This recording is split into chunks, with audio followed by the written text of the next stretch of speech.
నమస్కారం ఘంటారావానికి స్వాగతం. ముందుగా ప్రధాన అంశాలు. పాస్బుక్ రేషన్ కార్డు ఉంటేనే రుణమాఫీకి అధికారుల ప్రతిపాదన. కేబినెట్లో చర్చించాకే నిర్ణయం తీసుకునే అవకాశం. భూపాలపల్లిలో 2 పడక గదుల ఇళ్ల వద్ద లబ్ధిదారుల ఆందోళన. గత ప్రభుత్వంలో కేటాయించిన వాటికి పట్టాలివ్వాలని డిమాండ్. జమ్మూలో జీరో టెర్రర్ ప్రణాళిక అమలుకు అమిత్ షా ఆదేశం. కేంద్ర పాలిత ప్రాంతంలో శాంతి భద్రతలపై సమీక్ష.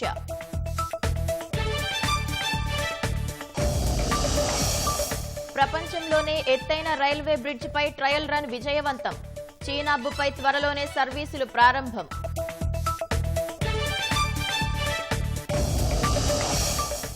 ఉక్రెయిన్కు మద్దతుగా స్విట్జర్లాండ్ సదస్సు. శాంతి ఒప్పందంపై సంతకం చేయని భారత్.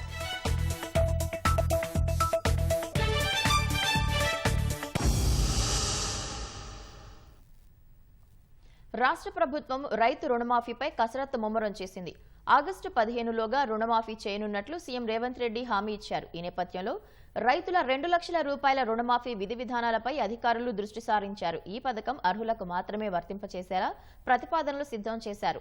పాస్బుక్లు, రేషన్ కార్డులను ప్రామాణికంగా తీసుకోవాలని ప్రభుత్వానికి సూచించినట్లు తెలుస్తోంది.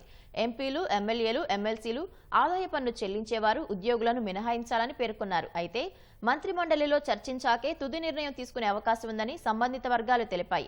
రైతు రుణమాఫీపై ఈ వారంలో సమావేశం నిర్వహించాలని ప్రభుత్వం భావిస్తోంది. పూర్తి సమాచారం కోరటంతో వ్యవసాయ శాఖాధికారులు 2 లక్షల వరకు రుణాలు తీసుకున్న రైతుల జాబితాను బ్యాంకుల నుంచి తెప్పించే పనిలో నిమగ్నమైనట్లు తెలుస్తోంది. రాజధానిలోని పలు ప్రాంతాల్లో అర్ధరాత్రి భారీ వర్షం కురిసింది. మెహదీపట్నం, మాసబ్ ట్యాంక్, బంజారాహిల్స్, జూబ్లీహిల్స్, ఖైరతాబాద్, నాంపల్లి సహా మలక్పేట్, దిల్సుఖ్ నగర్, కోటి, అబిద్, సికింద్రాబాద్, ఉప్పల్ తదితర ప్రాంతాల్లో అర్ధరాత్రి ఒక్కసారిగా జోరువాన కురిసింది. వర్షం కారణంగా పలువురు వాహనదారులు ఇబ్బందులు పడ్డారు.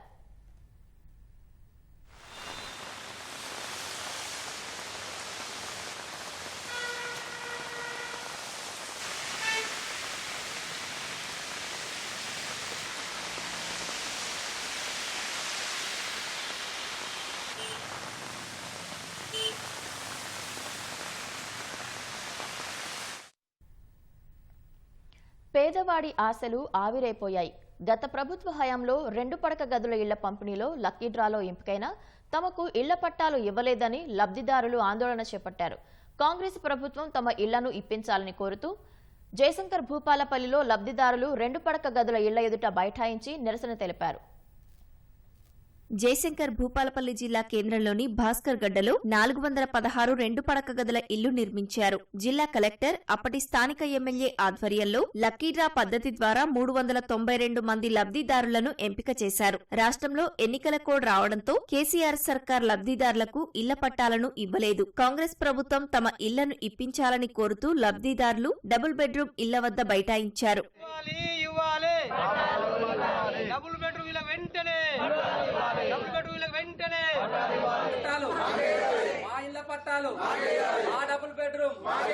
సొంతింటి కల సాకారం చేసుకునేందుకు కార్యాలయాల చుట్టూ పలుమార్లు తిరిగినా పట్టించుకోవడం లేదని లబ్ధిదారులు ఆవేదన వ్యక్తం చేశారు. లక్కీ డ్రా పద్ధతిలో ఎంపిక చేసిన వారికైనా పట్టాలిచ్చి ఇళ్లను కేటాయించాలని వేడుకున్నారు. అద్దె ఇళ్లలో ఉంటూ జీవనం సాగించడం భారంగా మారిందని వాపోయారు. అధికారుల నిర్లక్ష్యం వల్ల సొంతింటి కల నీరుగారిపోయిందని బాధితులు ఆగ్రహం వ్యక్తం చేస్తున్నారు. అప్పుడున్నటువంటి గవర్నమెంట్ ప్రజలకు, ఇక్కడ ఉన్న బడుగు బలహీన వర్గాలకు, నిరుపేద వాళ్లకు డబుల్ బెడ్రూమ్లు కేటాయించారు. ఎవరి వాళ్ళకి అలౌట్ చేసిర్రు. కానీ ఇంతవరకు అయితే వాటికి పట్టాలనేది ఇవ్వలేదు. దీని మీద కొంతకాలంలో 2-3 నెలలు ఎలక్షన్ కోడ్స్ వచ్చింది. ఆ కోడ్ ముందు కూడా కలెక్టర్ గారికి అనేక సార్లు పోయి వినతి పత్రాలు కూడా ఇవ్వడం జరిగింది. కలెక్టర్ని అడిగితే ఎమ్మెల్యే పేరు చెప్తున్నాడు, ఎమ్మెల్యేని అడిగితే కలెక్టర్ పేరు చెప్తున్నాడు. దయమాలైనా మీరు ఎమ్మెల్యే గారు ఇక్కడ ఉన్నటువంటి బడుగు బలహీన వర్గాల ప్రజలకు ఆదుకొని డబుల్ బెడ్రూమ్ ఎవరి వాళ్లకు కేటాయించాలని మనవి చేస్తున్నాం. కలెక్టర్ పరిధికి కనీసం అతని దృష్టికి ఒక 10-20 సార్లు అతని దృష్టికి తీసుకురావడం జరిగింది. కమిషనర్ గారిని కలిసినాం, కలెక్టర్ గారిని కలిసినాం, ప్రెసిడెంట్లు ఉన్న ఎమ్మెల్యే గారు కూడా కలవడం జరిగింది. ఇప్పటి వరకు మా లబ్ధిదారులకు ఎలాంటి న్యాయం జరగడం లేదు. డబుల్ బెడ్ బాధ్యతలను ఇంతవరకు ఏ ప్రజాప్రతినిధులు కానీ, ఏ అధికారి కానీ మాకు పట్టించుకోవడం లేదు. ఒక ఓట్లప్పుడే మా దగ్గరికి వచ్చి ఓట్లేయాలని ప్రతినిధులుగా అడుగుతారు, అధికారులను నిలదీస్తారు. ఈ రోజు ఎందుకు రావడం లేదు? పూర్తయిన 2 పడక గదుల ఇల్లు ఖాళీగా ఉండటంతో అసాంఘిక కార్యక్రమాలకు అడ్డాగా మారుతున్నాయి. మద్యం ప్రియులు మద్యం తాగి సీసాలను అక్కడే వదిలేస్తున్నారు. కిటికీలు పగలగొట్టారు. గదులకు తలుపులు లేవు. ఏ ఒక్క సౌకర్యం లేకుండా విచ్చలవిడిగా ధ్వంసమయ్యాయని లబ్ధిదారులు ఆవేదన వ్యక్తం చేస్తున్నారు.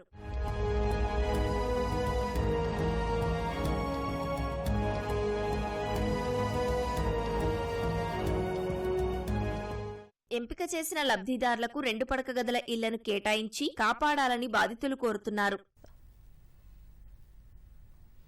వరంగల్ జిల్లా చెన్నారావుపేట మండలం పాపయ్యపేట గ్రామ శివారులో పాకాలవాగు సుద్దరేవుల ఆయకట్టు వద్ద చెక్ డ్యాంను 20 ఏళ్ల కిందట అప్పటి ప్రభుత్వం నిర్మించింది.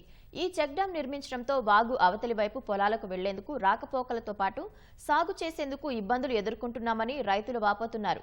సుద్దరేవుల ఆయకట్టు వద్ద ఉన్న చెక్ డ్యాంపై వంతెనను నిర్మించి ఆదుకోవాలని కోరుతున్నారు. లేదంటే వాగు అవతల ఉన్న పొలాలను సాగు చేయకుండా బీడుగా వదలడం తప్ప చేసేది ఏమీ లేదని రైతులు ఆవేదన వ్యక్తం చేస్తున్నారు. రబీ సీజన్లో మనిషి పోయేతనం కానీ ఇక వర్షాకాలంలో మనిషి పోయే పరిస్థితులు లేదు. ఒకవేళ ధైర్యం చేసి మనం, ఎందుకంటే మాకు వేరే దారి లేదు, మేము పోవాలంటే కూడా మళ్ళీ ఆ పొలాలకు పోవాలంటే కూడా నర్సంపేట నుంచి తిరిగి రావాలి మేము. కాబట్టి అంత ఇబ్బందికి అంత దూరం రావడం కోసం అని ఎందుకు పోలే అని చెప్పేసి ఇట్లనే పోవడం వల్ల కూలీలను తీసుకురావడంలో కూడా గత సంవత్సరము ఒక 2 చనిపోవడం జరిగింది. ఒక మహిళ చనిపోయింది, ఒక 15 సంవత్సరాల అబ్బాయి కూడా చనిపోవడం జరిగింది. కాబట్టి మాకు ఈ ఇబ్బందుల నుంచి మమ్మల్ని కాపాడాలని కోరుకుంటున్నాం. మాకు కనీసం ఒక ఎకరానికి 5,000 రూపాయలు నాటేస్తే, ఒక వెహికల్ తీసుకొని వస్తే 5,000 అవుతాయి. నాటేసే వరకు మాకు 10,000 రూపాయలు నాటికే అవుతాయి. అదనంగా దున్నేటోళ్ళకి ఎకరానికి 6,000. ఇట్లా మేము నాటేసే వరకు ఒక 15,000 రూపాయల ఖర్చు వస్తుంది మాకు. అప్పుడు ఇట్లా పడి మాకు లేబర్ వస్తే ఇంటికాంచి నడిచి వచ్చేది, 1/2 కిలోమీటర్ నుంచి నాటేసుకొని ఎంత రాత్రి అయినా వెళ్ళిపోయేది. ఇప్పుడు మా ఒడ్లు తీసుకోపోవాలంటే ఇక్కడి నుంచి వెళ్ళి ఒక ట్రాక్టర్ ఒడ్లు 20 బస్తాల ఒడ్లు తీసుకోపోతే 3,000 రూపాయలు తీసుకుంటారు ట్రాక్టర్ వాళ్ళు. కింది నుంచి దారి ఉన్నది, ఆ దారి నుంచి ఎంత నీళ్ళైనా మేము నీళ్ళ పుతుకులా కూడా అవ్వబడిన ఇట్లా పుతుకులాడు పోయింది. ఇప్పుడు పోతానికే వీల్లేస్తారు, ఎందుకంటే కింద స్టెప్ డ్యామ్ కాబట్టి కట్టడం వల్ల నీళ్లు ఉరిగి కొంతమంది ఇక్కడ చచ్చిపోతారని డౌట్ తోటి వస్తలేదు. కొంతమంది అక్కడ పొలాలు ఇడిచిపెట్టిర్రు, ఆడ పొడవ ఉన్నాయి. ఇది ఏమో అబద్ధం ఆడతలేము, వచ్చి చూడాలి సార్, వచ్చి చూసినప్పుడు మాట్లాడాలి. మేమైతే అబద్ధం ఆడతాము. ఈడ అవపడుతున్నాయి పోతాలే అంటే ఇగో వాగు వస్తున్నాయి కదా, వాగు వస్తా ఉంటే జారిపోతారు. కొంతమంది చచ్చిపోయారు సారు, అయితే పోతాలేము మేము డౌట్ తోటి. ఇది ఏమో పక్కల వాగు. వరంగల్ జిల్లా వర్ధనపేట పట్టణ శివారు అక్కకుంట చెరువులో ఇటుక బట్టీలకు రాగడి మట్టి తరలిస్తున్న వారితో గ్రామస్తులు వాగ్వాదానికి దిగారు. 10ల సంఖ్యలో లారీలను అడ్డుకున్నారు. అక్రమ మట్టి తరలింపు కారణంగా వ్యవసాయ పొలాలకు వెళ్లే దారి పూర్తిగా ధ్వంసమైందని రైతులు వాపోయారు. ఇటుక బట్టీలకు తరలిస్తున్న మట్టి అక్రమ రవాణాను నిలిపివేయాలని రైతులు పోలీసులకు సమాచారం ఇచ్చారు. అన్నదాతల ఫిర్యాదుతో చెరువు వద్దకు చేరుకున్న పోలీసులు ఇరు వర్గాలను శాంతింపచేశారు. ఎలాంటి అనుమతులు లేకుండా అక్రమ రాగడి మట్టి తరలింపునకు పాల్పడితే చట్టరీత్యా చర్యలు ఉంటాయని పోలీసులు హెచ్చరించారు. రాష్ట్రంలో మాదక ద్రవ్యాల రవాణాపైన నార్కోటిక్ బ్యూరో పోలీసులు నిఘా పటిష్టం చేశారు. ఇతర రాష్ట్రాల నుంచి హైదరాబాద్ నగరానికి గంజాయి సరఫరా చేస్తున్న 2 అంతర్రాష్ట్ర ముఠా సభ్యులను టాస్క్ ఫోర్స్ పోలీసులు అరెస్ట్ చేశారు. వారి వద్ద నుంచి 64 లక్షల రూపాయల విలువైన 164 కిలోల గంజాయిని స్వాధీనం చేసుకున్నారు. రాజధానిలో చాప కింద నీరులాగా గంజాయి అక్రమ రవాణా చేస్తున్న 2 అంతర్రాష్ట్ర ముఠాలను హైదరాబాద్ టాస్క్ ఫోర్స్ పోలీసులు అరెస్టు చేశారు. ఈ ముఠా సభ్యులు మహారాష్ట్ర, ఒడిశా రాష్ట్రాల నుంచి తెలంగాణకు గంజాయి తరలిస్తున్నట్లు సమాచారంతో సరిహద్దుల్లో పోలీసులు నిఘా ఉంచారు. ఉమ్మడి ఆదిలాబాద్ మీదుగా హైదరాబాద్ కు గంజాయిని రవాణా చేస్తున్న 6 అంతర్రాష్ట్ర ముఠా సభ్యులను అదుపులోకి తీసుకుని విచారించారు. రవి, సయ్యద్, ఆనంద్ రామ్జీ నుంచి 100 కిలోల గంజాయిని స్వాధీనం చేసుకున్నారు. 3 drug peddlers have been caught: Dharawat Ravi, Saeed Bahadur and Ananda Ramji Kadam. This was caught near Paramount Colony area. A total 100 kgs of ganja was there. The main accused Dharawat Ravi in person మీద previous 2 NDPS cases కూడా ఉన్నాయి. గోవింద్ అని person ఓ ganja cultivator దగ్గర నుంచి ఒడిశా నుంచి తీసుకున్నాడిన. తీసుకుని ఇక్కడ సిటీకి తీసుకొస్తున్నప్పుడు వాళ్ళిద్దరు 2 ఫ్రెండ్స్తో పాటు సయీద్ బహదూర్ అండ్ ఆనంద రామ్జీ కదం, ఈ ఇద్దరు ఫ్రెండ్స్తో పాటు he was coming to the city. Based on or information we had seized ఇది మధ్యలో వాళ్ళ కార్ని ఇంటర్సెప్ట్ చేసి హుండా యాక్సిడెంట్ కార్లో వీళ్ళు ట్రావెల్ చేస్తూ వస్తున్నప్పుడు పారామౌంట్ కాలనీ ఏరియా దగ్గర we intercepted the vehicle and seized the ganja. మరో కేసులో భవానీనగర్ పోలీస్ స్టేషన్ పరిధిలో 64 కిలోల గంజాయిని పోలీసులు స్వాధీనం చేసుకున్నారు. ఈ కేసులో 3 నిందితులను అరెస్టు చేసి రిమాండ్కు తరలించారు. ప్రధాన నిందితుడు షేక్ పర్వేజ్ పైన ఉమ్మడి రాష్ట్రంలో 3 NDPS కేసులు నమోదైనట్లు పోలీసులు గుర్తించారు. 3 drug peddlers are there: Sheikh Parvez, Abdul Rafu and Muhammad Anwar. All these 3 persons మీద కూడా ప్రీవియస్గా NDPS కేసెస్ రిజిస్టర్డ్ ఉన్నాయి. ఈ main accused Sheikh Parvez is native of Asif Nagar. ప్రీవియస్గా రావులపాలెం ఆంధ్రప్రదేశ్ అండ్ ఇక్కడ లంగర్ హౌస్ ఈ 2 ఏరియాస్లో కేసెస్ రిజిస్టర్ అయినాయి. రాజమండ్రి జైల్లో he was lodged previously for the NDPS case in Ravulapalem. దాంట్లో అక్కడ he got in touch with when he was in jail he became friends with one more peddler. అక్కడ కూడా like he's a notorious peddler of that area, Deepak అని, who is a ganja cultivator and peddler. He got in touch with him and ఆ connection maintain చేస్తూ రీసెంట్గానే జైల్లో నుంచి release అయ్యి వచ్చాడు లంగర్ హౌస్ కేసులో. రిలీజ్ అయ్యి వచ్చిన తర్వాత he was in lot of debt. ఆ అప్పుల్ని తీర్చడానికి ఈజీ మనీ కోసం అని again he got in touch with associates of Deepak and అక్కడి నుంచి ఈ గాంజా ప్రొక్యూర్ చేసుకుని వాళ్ళు ఆర్టీసీ బస్సెస్లో పబ్లిక్ ట్రాన్స్పోర్ట్ బస్సెస్లో పంపిస్తున్నట్టు ఇన్ఫర్మేషన్ ఉంది. అక్కడి నుంచి బస్సెస్లో వస్తూ వీళ్ళు ఇక్కడ డెలివరీ తీసుకొని వస్తున్నప్పుడు సమీనా హాస్పిటల్ భవానీనగర్ ఏరియా దగ్గర, near that area we have apprehended him.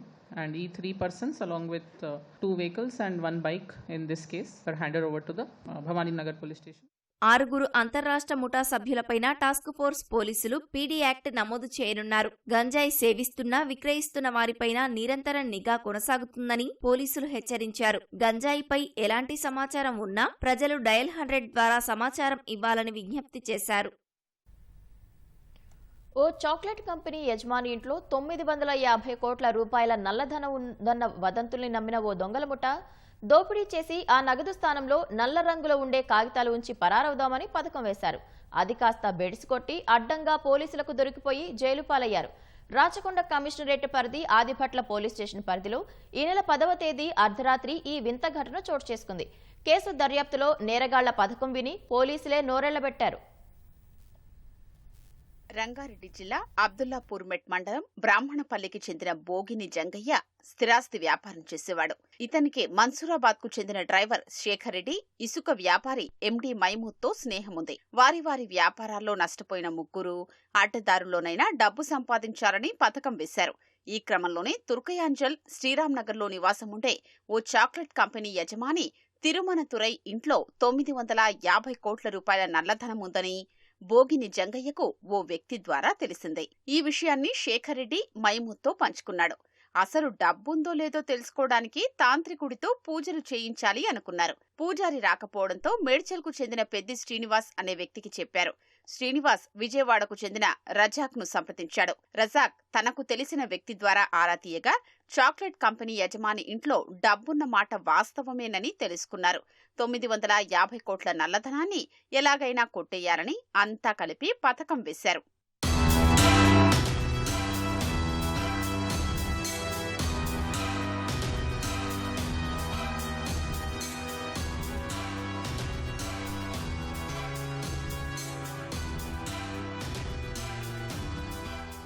ఇందుకోసం రజాక్ బోయిన్పల్లికి చెందిన మఠం సతీష్ ను సంప్రదించాడు. జంగయ్య, శేఖర్ రెడ్డి, మైమూద్, పెద్ది శ్రీనివాస్, రజాక్, సతీష్ లో తమకు తెలిసిన వ్యక్తులైన నగరానికి చెందిన మార్కెటింగ్ ఉద్యోగి జాఖీ లఖానీ, మహమ్మద్ ఆదిల్, నవూద్ హష్మీ, సయ్యద్ ఇస్మాయిల్, రహీముల్లా ఖాన్, అక్బర్ ఖాన్, షమీముల్లా, మహమ్మద్ ముదాసిర్ ను కూడగట్టారు. కొట్టేసిన సొమ్ములో వాటాలు పంచుకోవాలని అనుకున్నారు. ప్రణాళిక ప్రకారం చాక్లెట్ కంపెనీ యజమాని ఇంట్లో దోపిడీ చేసేందుకు నిందితుల్లో ఒకడైన సతీష్ వద్ద నల్ల పేపర్ కట్టలు, పౌడర్, రసాయనం తీసుకున్నారు. దోపిడీ కోసం ఇనుప కట్టర్లు, మంటలు సృష్టించే స్ప్రే, ఇనుప రాడ్లు, కత్తులు కొనుగోలు చేసి మే 4 అర్ధరాత్రి 1:30 సమయంలో చాక్లెట్ కంపెనీ యజమాని తిరుమనతురై ఇంటికెళ్లారు. ఇంట్లోకి ప్రవేశించాక వాచ్మెన్ సహా యజమాని కుటుంబ సభ్యులు ఉండడం చూసి వెనుదిరిగారు. కొద్ది రోజులు అవకాశం కోసం ఎదురు చూసి ఈ నెల 10వ తేదీ అర్ధరాత్రి 1 గంటకు మళ్లీ తిరుమనతురై ఇంట్లోకి ప్రవేశించారు. జంగయ్య, మైమూద్, శేఖరెడ్డి, పెద్ది శ్రీనివాస్, సతీష్ బయటే ఉంటూ పరిసరాల్ని గమనిస్తుండగా మిగిలిన వారంతా ఇంట్లోకి చొరబడ్డారు. ముందు వెనుక భాగం నుంచి 4 చొప్పున చొరబడి సీసీ కెమెరాల్ని ధ్వంసం చేశారు. దీన్ని అడ్డుకోబోయిన 2 వాచ్మెన్లను చితకబాదారు. కొందరు వెనుక భాగం నుంచి మొదటి అంతస్తులోకి ప్రవేశించారు. నిందితులు ప్రధాన ద్వారాన్ని ఆయుధాలతో ధ్వంసం చేసేందుకు ప్రయత్నిస్తుండగా అలికిడి రావడంతో యజమాని తిరుమనతురై అప్రమత్తమై సీసీ కెమెరాల్ని పరిశీలించాడు. కొందరు ఇంట్లోకొస్తున్నట్లు గుర్తించి డయల్ 100కు సమాచారమిచ్చారు. పోలీసులు ఘటనా స్థలానికి చేరుకునేలోపే నిందితులు అక్కడి నుంచి పరారయ్యారు. ఆదిపట్ల పోలీసులు కేసు నమోదు చేసి సీసీ ఫుటేజీలు పరిశీలించగా నిందితుల గుట్టు బయటపడింది. ఒక రకమైనటువంటి విపరీతమైన మూఢనమ్మకం. ఇందులో సతీష్ అనే వ్యక్తి, రజాక్ అనే వ్యక్తి, వీళ్ళు ఒక డెమో ద్వారా నల్ల పేపర్ని 500 రూపాయలుగా, కొన్ని కెమికల్స్ ద్వారా 500 రూపాయలుగా మార్చే ఒక ప్రక్రియని ఒక మోసపూరితమైన విధానాలలో చూసి ఆ డబ్బుని 1కి 3 చేయాలన్న ఉద్దేశంతో సతీష్ తన దగ్గర ఉన్నటువంటి 4 లక్షల్ని రజాక్ అనే వ్యక్తికి ఇవ్వడము, ఆ డెమోని నమ్మడము, దాని ద్వారా తనకి 4 లక్షలకి 15 లక్షలు ఇస్తున్నట్టుగా నల్ల పేపర్ని కరెన్సీ రూపంలో ప్యాక్ చేసేసి ఆ కెమికల్ని యూజ్ చేసిన తర్వాత కొన్ని గంటల తర్వాత అదంతా 500 రూపాయల నోట్లుగా మారుతుంది అని చెప్పి ఇతన్ని నమ్మించడము, దాన్ని అతను నమ్మడము, ఆ డబ్బు ఇచ్చి 15 లక్షలు వేస్ట్ బ్లాక్ పేపర్ని తీసుకోవడము, ఇదే నల్ల డబ్బుని మళ్ళీ ఈ దొంగతనం చేసిన తర్వాత అక్కడ దొరికినటువంటి డబ్బుని కంపెనీ యజమాని ఇంట్లో దొరికినటువంటి డబ్బుని తీసుకొని మళ్ళీ అక్కడికి వెళ్ళి యాక్చువల్ మనీ ప్లేస్లో మళ్ళీ నల్ల కరెన్సీని పెట్టి అక్కడ కొన్ని పూజలు నిర్వహిస్తే అది డబ్బుగా మారుతుంది. ఈ పూజలు చేస్తున్న క్రమంలో ఇంట్లో వాళ్ళు ఒకవేళ మేల్కొన్నట్లయితే వాళ్ళని తాళ్లతో కట్టి బంధించి హర్ట్ చేయడానికి కూడా వెనకాడకూడదన్న ఒక విచిత్రమైన ఒక మూఢనమ్మకం, సూపర్స్టిషియస్ బిలీఫ్స్తో, చాలా క్రిమినల్ మెంటాలిటీతో చాలా మంది ఇందులో ఇన్వాల్వ్ అయ్యి ఈ అఫెన్స్ని చేయడానికి ప్రయత్నిస్తున్న క్రమంలో చాలా చాకచక్యంగా ఏసీపీ ఇబ్రహీంపట్నం రాజు ఆధ్వర్యంలో ఇప్పటివరకు 15 మందిని అదుపులోకి తీసుకున్నాము. ఇందులో ఇంకా చాలా మంది అబ్స్కాండింగ్లో ఉన్నారు. వాళ్ళని కూడా త్వరలో అదుపులోకి తీసుకుని విచారిస్తాము. నిందితుల నుంచి 3 కార్లు, ఒక స్కూటీ, 16 ఫోన్లు, ఇనుప కట్టర్లు, ఇనుప రాడ్లు, నకిలీ కరెన్సీకి ఉపయోగించే నల్ల పేపరు కట్టలు, రసాయనాలు, 80,000 నగదును పోలీసులు స్వాధీనం చేసుకున్నారు. ఆధునిక కాలంలోనూ తాంత్రిక పూజల్ని నమ్మడంపై పోలీసులు విస్మయం వ్యక్తం చేస్తున్నారు. బక్రీద్ సందర్భంగా భోపాల్లో ఓ మేకపోతు ఏకంగా 7 లక్షల రూపాయల ధర పలికి అందరినీ ఆశ్చర్యానికి గురిచేసింది. పూణేకు చెందిన వ్యక్తి పోటీ పడి మరీ ఆ మేకపోతును దక్కించుకున్నారు. ఎందుకు ఆ మేకపోతుకు అంత డిమాండ్ వచ్చిందో ఈ కథనంలో చూద్దాం. బక్రీద్ సందర్భంగా మేకపోతులకు మంచి డిమాండ్ ఉంటుంది. సాధారణంగా ఒక్కో మేకపోతు బరువును బట్టి 5 నుంచి 10,000, మహా అయితే 20,000 ధర పలుకుతాయి. కాని ఈ దృశ్యంలో కనిపిస్తున్న మేకపోతు అక్షరాల 7 లక్షల రూపాయల ధర పలికింది.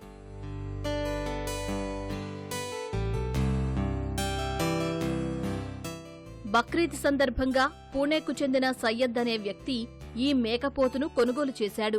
155 కిలోల బరువు ఉన్న ఈ మేకపోతు దేశంలోనే అత్యధిక బరువు ఉండడం సహా ఎన్నో ప్రత్యేకతలు కలిగి ఉందని ఆయన చెబుతున్నారు. जो रफ्तार बकरा है ना अंदर, वो बकरा परचेस किया हो शाप भाई से.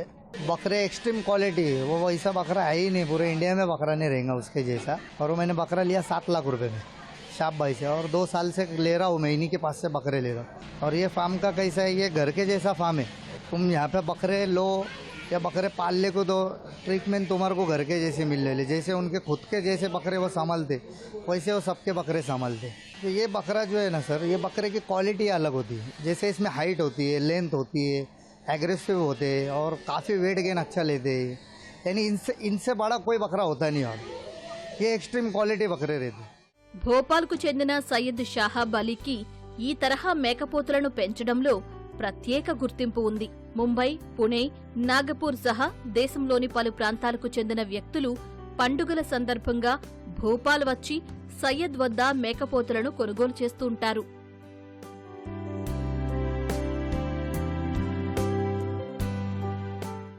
ఇక్కడ 50,000 నుంచి 7.5 లక్షల విలువైన మేకపోతులు లభిస్తూ ఉంటాయి. వాటి పెంపకంలో సయ్యద్ ప్రత్యేక జాగ్రత్తలు తీసుకోవడం సహా ప్రత్యేకమైన ఆహారం అందించడం, తరచూ వైద్య పరీక్షలు జరిపించడం వల్ల మంచి డిమాండ్ ఉంది. మేకపోతులకు ప్రత్యేకమైన పేర్లు పెట్టి మరీ పెంచడం సయ్యద్ ప్రత్యేకత.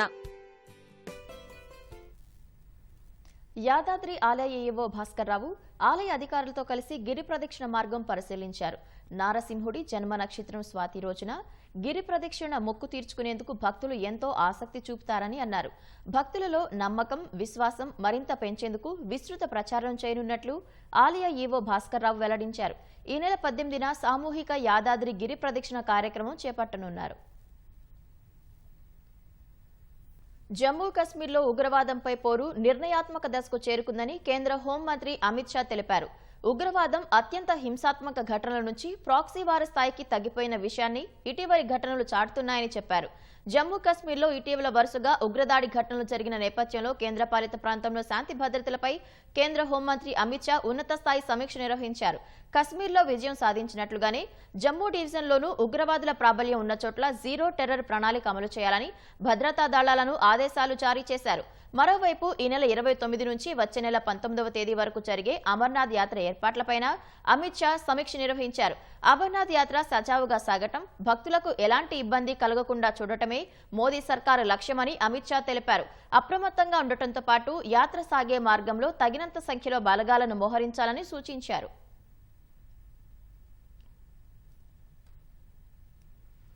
జమ్మూ కశ్మీర్లోని చీనాబు నదిపై నిర్మించిన ప్రపంచంలోనే అత్యంత ఎత్తైన వంతెనపై అధికారులు ఎలక్ట్రిక్ ఇంజిన్తో ట్రయల్ రన్ నిర్వహించారు. వంతెన నిర్మాణంలో భాగస్వాములైన కార్మికులు, ఇంజనీర్లు ట్రయల్ రన్లో పాల్గొన్నారు. సిఆర్ఎస్ అధికారి ఈ నెల 27, 28 తేదీల్లో ఇక్కడ తనిఖీలు నిర్వహించనున్నారు. అంతా సవ్యంగా జరిగితే జూన్ 30 నుంచి సంగల్దాన్ రియాసీ మార్గంలో తొలి రైలు పరుగులు పెట్టే అవకాశం ఉందని సంబంధిత వర్గాలు వెల్లడించాయి. ప్రపంచంలోనే అత్యంత ఎత్తైన చీనాబ్ వంతెనపై అధికారులు రైలు ఇంజన్తో ట్రయల్ రన్ నిర్వహించారు. వంతెన నిర్మాణంలో భాగస్వాములైన కార్మికులు, ఇంజనీర్లు ఇందులో పాల్గొన్నారు. బ్రిడ్జిపై ప్రయాణించి వచ్చిన రైలు ఇంజన్ను చూసి స్టేషన్లో ఉన్న మరికొందరు కార్మికులు కేరింతలు కొట్టారు.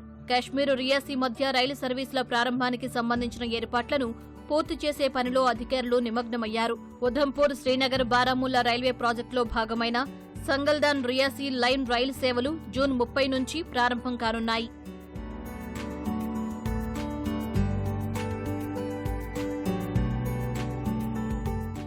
భారత్లో ప్రస్తుతం కన్యాకుమారి నుంచి కత్రా, కశ్మీర్ లోయలోని బారాముల్లా నుంచి సంగల్దాన్ వరకు రైల్వే సేవలు కొనసాగుతున్నాయి. ఈ రైల్వే బ్రిడ్జ్ జమ్మూ కాశ్మీర్ను దేశంలోని మిగతా ప్రాంతాలతో అనుసంధానించనుంది. అత్యంత ఎత్తైన ఈ రైల్వే వంతెన ప్రపంచంలోని 8వ వింతగా నిలువనుంది. చీనాబ్ నదీ గర్భం నుంచి 359 మీటర్ల ఎత్తులో ఈ వంతెనను నిర్మించారు. దీని పొడవు 1315 మీటర్లు. ఇప్పటి వరకు చైనాలోని బెయిపాన్ నదిపై ఉన్న షుబాయ్ రైల్వే వంతెన 275 మీటర్లు ఎత్తు ఉంది. ఆ ప్రపంచ రికార్డును ఇది అధిగమించింది. పారిస్లోని ప్రఖ్యాత ఐఫిల్ టవర్తో పోలిస్తే దీని ఎత్తు 30 మీటర్లు ఎక్కువగా ఉంటుంది. రష్యా ఉక్రెయిన్ యుద్ధం ముగింపు కోసం జరిగే ఏ శాంతి ఒప్పందానికైనా ఉక్రెయిన్ ప్రాదేశిక సమగ్రతే ప్రాతిపదిక కావాలని 80 దేశాలు నిర్ణయించాయి. ఉక్రెయిన్లో శాంతి సాధనే లక్ష్యంగా స్విట్జర్లాండ్ నిర్వహించిన 2 రోజుల సదస్సులో దాదాపు 100 దేశాలు పాల్గొన్నాయి. ఈ మేరకు సంయుక్త ప్రకటన విడుదల చేశాయి. ఐరాసా చార్టర్తో పాటు ఉక్రెయిన్ ప్రాదేశిక సమగ్రత, సార్వభౌమాధికారానికి గౌరవం ఇవ్వటం ఆ దేశంలో సుస్థిర శాంతి సాధనకు ప్రాతిపదికగా నిలుస్తాయని ప్రకటనలో పేర్కొన్నాయి. సదస్సులో పాల్గొన్న మెజారిటీ దేశాలు అంగీకరించడం దౌత్యనీతి ఏం సాధించగలదో నిరూపిస్తోందని స్విట్జర్లాండ్ అధ్యక్షురాలు వియోలా పేర్కొన్నారు. ఈ ప్రకటనతో భారత్, సౌదీ అరేబియా, దక్షిణాఫ్రికా, యుఏఈ తదితర దేశాలు ఏకీభవించలేదు, సంతకాలు కూడా చేయలేదు. అయితే రష్యాకు ఆహ్వానం అందలేదు. చైనా ఈ సదస్సుకు హాజరు కాలేదు. అధ్యక్ష ఎన్నికల్లో తాను గెలిస్తే అమెరికా చరిత్రలోనే అతిపెద్ద బహిష్కరణ ఆపరేషన్ చేపడతానని రిపబ్లికన్ నేత డొనాల్డ్ ట్రంప్ హామీ ఇచ్చారు. రాడికల్ ఇస్లామిక్ ఉగ్రవాదులను అమెరికా నుంచి తరిమేస్తానని శపథం చేశారు.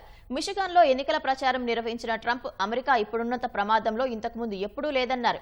అమెరికాలోకి ఉగ్రవాదుల చొరబాట్లు జరుగుతున్నాయని ఆందోళన వ్యక్తం చేశారు. అందుకు అమెరికా ఎన్నో ఏళ్ల పాటు మూల్యం చెల్లించుకోక తప్పదన్నారు. ఈ నేపథ్యంలో అమెరికాలోకి ఉగ్రవాదులను అనుమతించే అధ్యక్షుడు కావాలో లేదా వారిని తరిమికొట్టే ఓడగొట్టే నాయకుడు కావాలో తేల్చుకోవాలని ఓటర్లను కోరారు.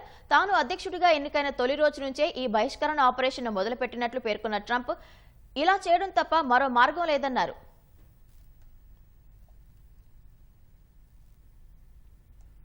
T20 ప్రపంచ కప్లో సూపర్ 8 రేస్ నుంచి నిష్క్రమించిన పాక్ ఆఖరి లీగ్ మ్యాచ్లో ఐర్లాండ్పై అతి కష్టంగా నెగ్గింది. ఐర్లాండ్ నిర్దేశించిన 107 పరుగుల లక్ష్యాన్ని 18.5 ఓవర్లలో 7 వికెట్లు కోల్పోయి చేరుకుంది. 62 పరుగులకే 6 వికెట్లు కోల్పోయి పీకల్లోతు కష్టాల్లో పడిన పాక్ను కెప్టెన్ బాబర్ ఆజం 32, అబ్బాస్ 17 పరుగులతో ఆదుకున్నారు. 7వ వికెట్కు 35 పరుగుల భాగస్వామ్యం నెలకొల్పారు. రిజ్వాన్ 17, అయూబ్ 17 పరుగులు చేశారు. చివరి 2 ఓవర్లలో పాక్ విజయానికి 12 పరుగులు అవసరం కాగా షాహీన్ అఫ్రీది 2 సిక్స్లు కొట్టి గెలిపించాడు. ఐర్లాండ్ బౌలర్లలో Barry McCarthy 3, Curtis Campher 2, Mark Adair, Benjamin White 1 wicket పడగొట్టారు. అంతకుముందు టాస్ ఓడి తొలుత బ్యాటింగ్ చేసిన ఐర్లాండ్ నిర్ణీత 20 ఓవర్లలో 9 వికెట్ల నష్టానికి 106 పరుగులు చేసింది. పాక్ బౌలర్లలో షహీన్ అఫ్రీది 3, ఇమాద్ వసీం 3, మహమ్మద్ అమీర్ 2, హారిస్ రవూఫ్ 1 వికెట్ పడగొట్టారు.